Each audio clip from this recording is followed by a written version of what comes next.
Welcome to another financially fabulous episode. I'm Limor, and I'm going to show you how to crush it with your finances. In today's episode, I'm going to be sharing some lessons that I learned from a recent renovation flip that I did. Come on, this will be fabulous.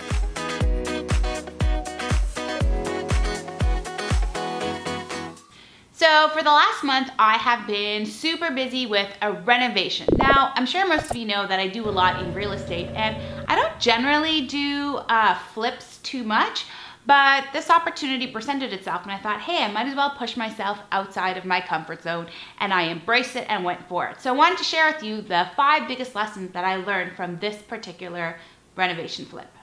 The first thing that I learned is that doing a renovation is not as magical and la-di-da as it looks on TV. Now, I love to watch those kind of fix and flip shows, you know, the 30 minutes where you start with the buyers coming in and it's a massive disaster, and then the designers come in and there's all this drama, and then 30 minutes later, voila, it looks perfect and it's gorgeous and everyone's happy.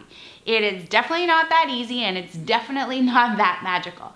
I had a lot of things that did not go the way I expected, a lot of surprises, but overall I was able to deal with them, and now the house is sold. We'll tell you more about that later. The second thing that I learned, and actually this is something that I knew going in and talking with other investors who do a lot of flips and renovation, is that you should only focus on cosmetic improvements. So really only spending money and adding value on things that people can actually see. Not necessarily going behind the walls, things like plumbing, spending money on wiring. I mean, obviously if there's stuff that's in a disaster state, you should definitely fix it. But if there's stuff that's in a disaster state, you may not want to choose that property to do a flip with.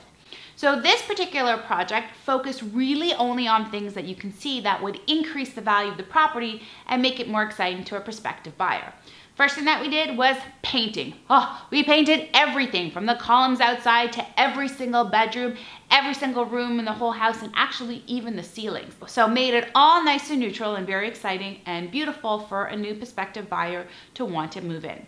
Second thing that we did was flooring. Changed all the flooring on the main floor, made it all consistent, and so it really made the place look so much bigger and had a lot of a better transition. So as you walked from the main level into the hallway, into the bedrooms, it was all consistent and actually made the place look a lot bigger and definitely more attractive. The third thing that we did is focusing on landscaping. Now, I had heard a lot that landscaping can make a really big difference, and actually it totally does. Really improved the curb appeal. So when you drove by or when you first saw the house from the outside, we did some beautiful flowering, we just cleaned it all up, we had the lawn cut, and really just made it look beautiful. Because if someone's driving by and they see the property and it looks from the outside, there's no way that they want to come inside. But if they look from the outside and it looks all clean and beautiful and attractive, then they're going to be more likely to want to come in. So really we focused on things that you can see. The third thing that I learned is to know your expertise. So I've got a lot of great skills, but there are areas where I have very little skills. I am one of 3 girls, and growing up in my house, we had a very girly house. We focused on Barbies and makeup and boys, of course. But really there wasn't a lot of conversation around construction. My dad did a lot of things, and we would sometimes be the assistant, but it would be more like hold the hammer rather than like get right in there. So for me, the actual construction itself is super out of my comfort zone. But that's why I worked on this project with a partner whose background really is construction, and she knew a ton. And I just deferred to her and let her focus on that stuff. For me, I was focused on the budget, I was focused on all of the contracts, on the sale, the decoration. I got to make all of the color decisions, and we made a pretty good team together. Also, even though she had that expertise, we had a lot of additional help. In the 3 weeks that we actually did the renovation, I think I counted, we had 17 different people coming in with a variety of specialty and expertise. So making sure that you know your expertise will allow you to really properly outsource all of the other elements. The fourth thing that I learned is don't hire people who are not doing what they're doing for you as their full-time job. There were lots of people who were super sweet and super kind, and connections that we had who had other full-time jobs, but decided to help us by taking on this project as a one-off. We were on the clock and we needed to get the project done. So going forward, lesson learned for me, I am never going to hire anybody to work on a renovation project when their dedication to our project is not their full-time job. The fifth thing that I learned is that you gotta have wiggle room inside of your budget. Now, in a renovation budget, I would say there's probably two different types of budgets. So one element of the budget is definitely all of the costs that you have associated with the renovation itself. So things like all of the material, all of the labor, anything associated with actually improving the quality of the house. The second budget is really the budget for holding the property while you're doing the renovations, because while you're making all of the enhancements, of course, nobody's living there and paying you the rent. You're not living there and enjoying the property. So you have money really coming out of your pocket every single month. And those are the costs like your mortgage, your insurance, the alarm, property tax, water, hydro, etc., etc., etc.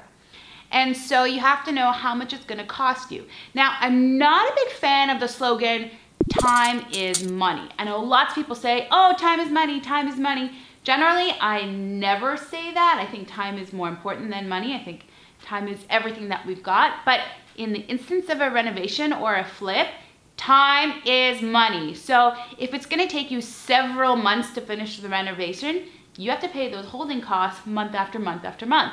And that can help inform some of the decisions that you make. So for example, in the bedrooms, we were considering putting in this specific carpeting, but it was out of stock and it would take 6 weeks for that to be ordered. So totally that vetoed that decision. We ended up going with hard flooring throughout the whole property.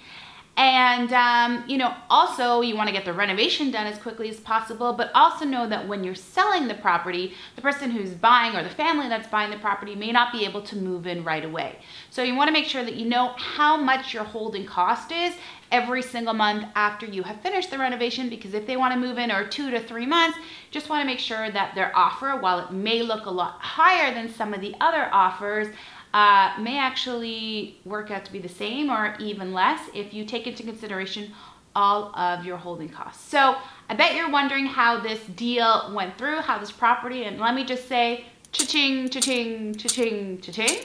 It was definitely very, very profitable for me and my partner. And I learned so much in the process. I don't know, maybe I'll be more inclined to be doing more flips in the future, but hey, we'll have to see what happens. So here's my tweetable for today. When flipping houses, you can either make or lose a lot of money. So know what you're doing.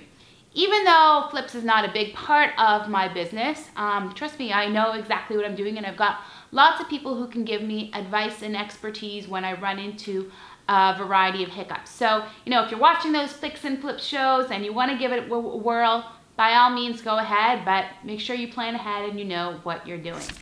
Did you learn something? Did you like this video? I hope so, and if you did, subscribe to my channel. It's free.